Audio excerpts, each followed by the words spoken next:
শহীদদের জন্য আমরা এই মাসটাকে কত দিনের মাস করা হয়েছে আপনারা তো জানেন। 36 দিনে কিন্তু এই মাস, এই 36 দিনের জন্যই কিন্তু সরকারের তরফ থেকে একটা প্রোগ্রাম দিয়ে দেওয়া হয়েছে। এই প্রোগ্রামটা আপনারা সবাই জানেন এবং এই প্রোগ্রামেরই একটা অংশ হিসেবে আমরা আজকে এখানে আসছি এবং অন্যান্য প্রোগ্রামগুলি ধারাবাহিকভাবে চলতে থাকবে।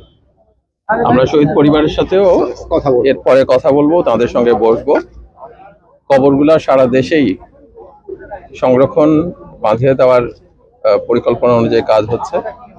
আর সবচেয়ে বড় জিনিস যেটা হচ্ছে যে গণভবনকে যে মিউজিয়াম, এটা জাদুঘর ফ্যাসিবাদের পতন পুরা ঘটনাটা 15.5 বছরের, সেটাকে আমরা সামনে রেখে এগিয়ে নিচ্ছি কাজ।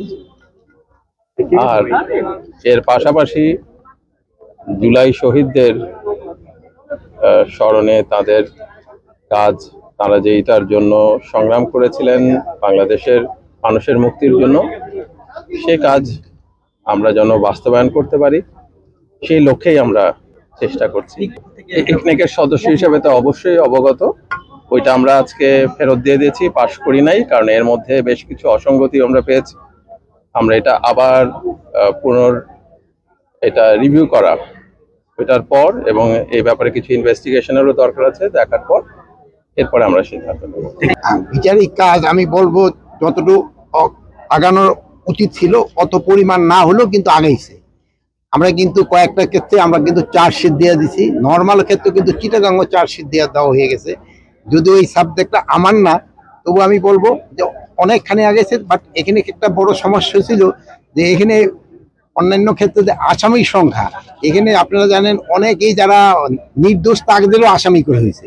যেখানে হয়তো একটা ঘটনা ঘটছে, এখানে হয়তো 20 জন আসামি হওয়ার কথা ছিল, ওখানে 200 আসামি দেওয়া হয়। এই জন্য কিন্তু এটা ইনভেস্টিগেশন করতে একটু দেরি হয়ে যাচ্ছে।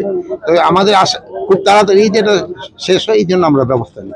স্বরাষ্ট্র মন্ত্রণালয়ে সংশ্লিষ্ট কোনো ছাত্র প্রতিনিধি নাই, পুলিশ সংস্কার কমিশনেও কোনো ছাত্র প্রতিনিধি নাই। যে দাবিটা তাহলে করা হচ্ছে সেটা কি? দাবিটা মনে হয় অযৌক্তিক এবং আমার মনে হয় মিথ্যা। না, সুবিচার বঞ্চিত হবে না, তারা সুবিচার পাবে, বাট ইনভেস্টিগেশন করতে একটু সময় লাগছে। আগানোর উচিত ছিল অত পরিমাণ না হলেও কিন্তু আগাইছে। আমরা কিন্তু কয়েকটা ক্ষেত্রে আমরা কিন্তু চার্জশিট দিয়ে দিছি, নর্মাল ক্ষেত্রে কিন্তু চিটাগাঙ্গ চার্জশিট দিয়ে দেওয়া হয়ে গেছে। যদি ওই সাবজেক্টটা আমার না, তবু আমি বলবো যে অনেকখানি আগেছে। বাট এখানে একটা বড় সমস্যা ছিল যে এখানে অন্যান্য ক্ষেত্রে যে আসামির সংখ্যা, এখানে আপনারা জানেন অনেকেই যারা নির্দোষ তাকদেরও আসামি করে হয়েছে। যেখানে হয়তো একটা ঘটনা ঘটছে, এখানে হয়তো 20 জন আসামি হওয়ার কথা ছিল, ওখানে 200 আসামি দেওয়া হয়। এই জন্য কিন্তু এটা ইনভেস্টিগেশন করতে একটু দেরি হয়ে যাচ্ছে। তবে আমাদের খুব তাড়াতাড়ি যেটা শেষ হয়, এই জন্য আমরা ব্যবস্থা নিই। স্যার আরেকটা বিষয়, স্যার স্বরাষ্ট্র মন্ত্রণালয় সংশ্লিষ্ট সংশ্লিষ্ট কোনো ছাত্র প্রতিনিধি নাই। স্যার পুলিশ সংস্কার কমিশনে একজন আসলে ছাত্র প্রতিনিধিকে দেখলাম, যার পুলিশ সংস্কার কমিশনেও কোনো ছাত্র প্রতিনিধি নাই। যে দাবিটা তাহলে করা হচ্ছে সেটা কি? দাবিটা মনে হয় অযৌক্তিক এবং আমার মনে হয় মিথ্যা। স্যার একটা ছোট বিষয় ছিল, সেটা হচ্ছে যে সারা সুবিচার পাবে, বাট ইনভেস্টিগেশন করতে একটু সময় লাগছে। Thank you.